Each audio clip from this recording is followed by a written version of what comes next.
the Bliss Business Podcast, the show about empathy, connection, and consciousness in business.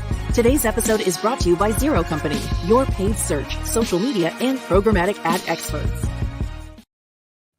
Hello and welcome back to the show. In this short Empathy Expansion Kit episode, we are covering the topic of customer service with heart. I'm Stephen Sakach here with Tullio Siragusa. Hey, Tullio. Hey, let's see if I could do a heart.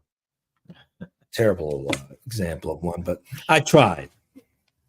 So let's start by defining what empathy means in the context of customer service. It isn't just addressing the customer's issue. It's about understanding their emotions and needs and expectations.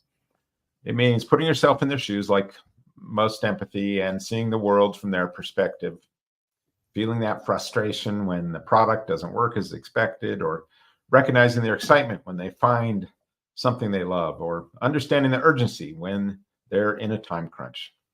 So in practice, empathetic customer service means, listening actively, asking thoughtful questions, responding, and acknowledging their emotions. It's not just about getting to the solution as quickly as possible. It's about making sure the customer feels heard, validated, supported throughout that interaction. So empathy requires genuine curiosity and a willingness to connect on the human level, not just fix the problem, but understand how the problem impacts their day-to-day life.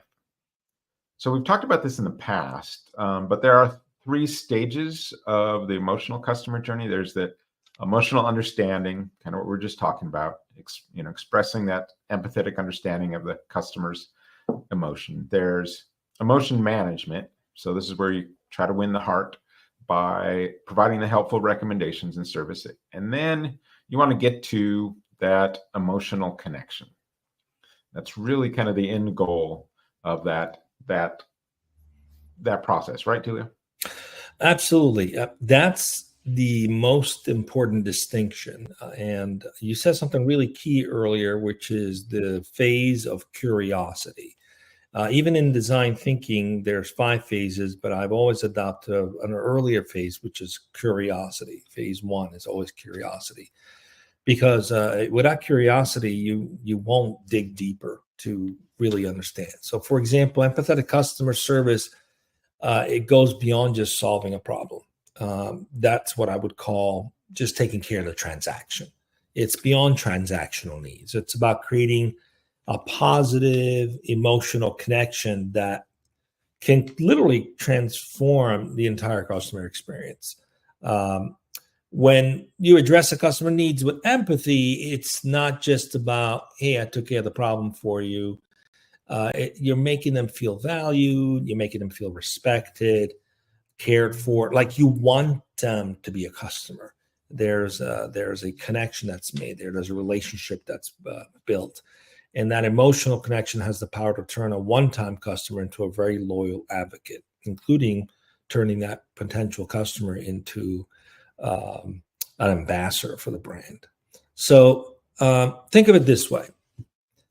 A quick, efficient service that lacks empathy might get the job done, and it often does, but it leaves no emotional impact. It doesn't make you feel, wow, that was awesome. It was like, okay, they took care of my need. Next, right? There's no memory associated with it other than check, problem solved, right? On the other hand, when the customer feels they've been treated with genuine care, like their happiness matters to the company, it creates an experience, a memorable experience. It's not just they took care of the problem, but if they also took care of me.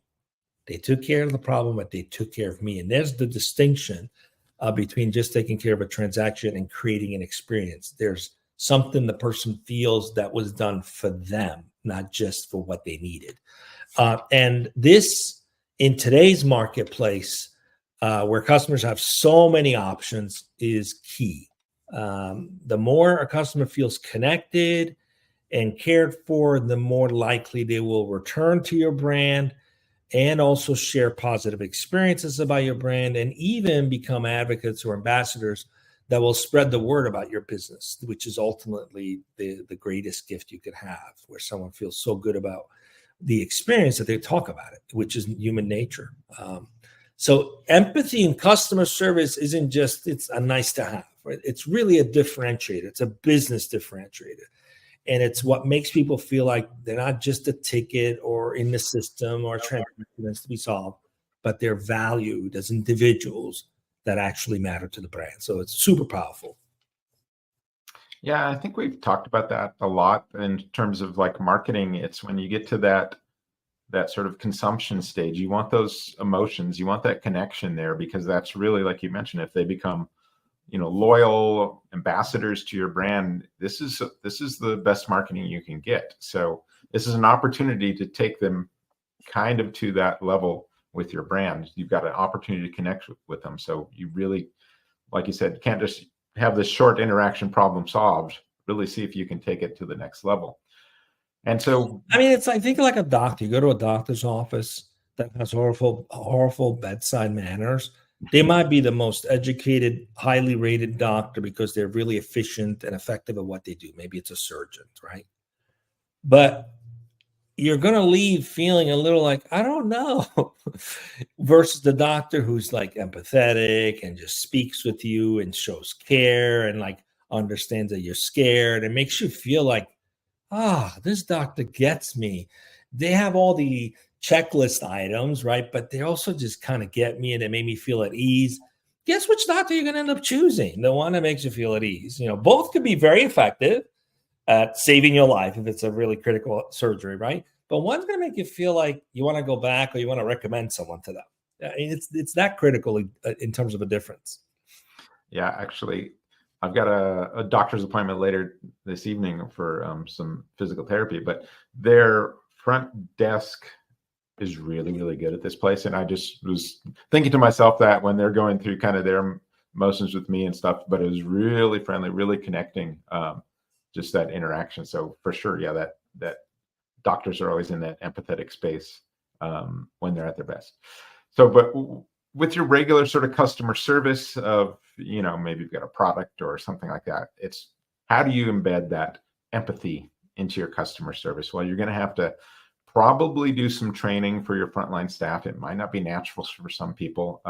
The good ones, it usually is, but most people are probably capable of this with just a little understanding of the process. So, it should go beyond just your technical skills and policies. It's about teaching your staff how to interact with customers on the human level. So think about incorporating things like, role-playing exercises that kind of simulate the real-world scenarios. Make sure the goal is not just to help them address the customer problem, but to fully understand the customer's perspective. Throw some curveballs at them, make it difficult on them, try and figure out ways you can try and push your staff buttons. But just, you want them to respond throughout all that in a way where they make the customer feel genuinely cared for. Another important aspect is personalization training. So help your staff kind of understand that each customer has their own unique backgrounds, their own unique emotional state.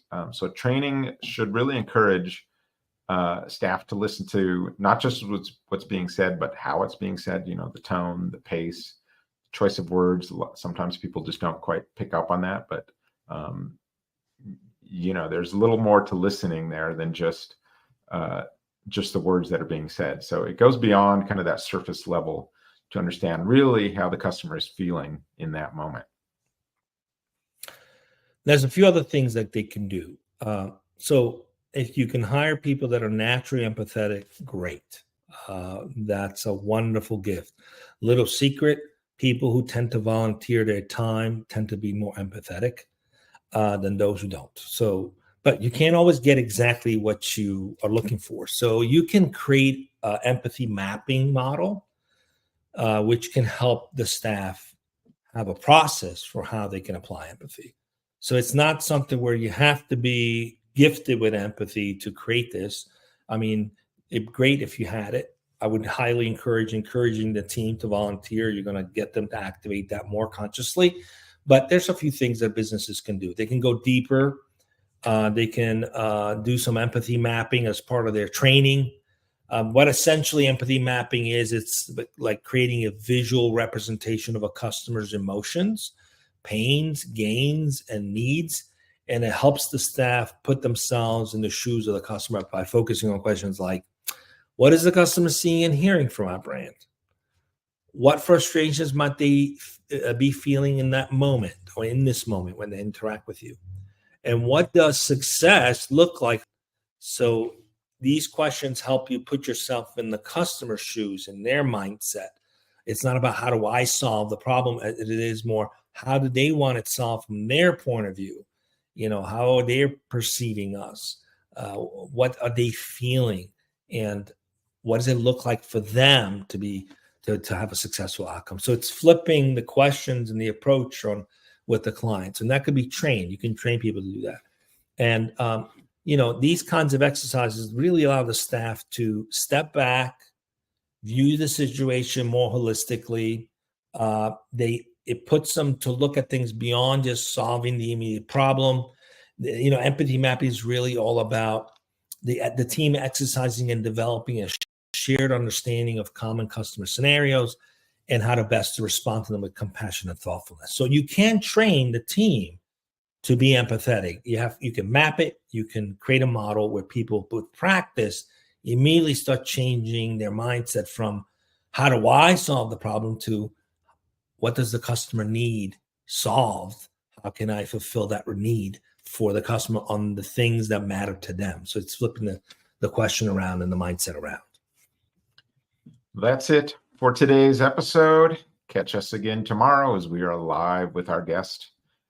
Ask questions, and we will see you on the next Bliss Business Podcast.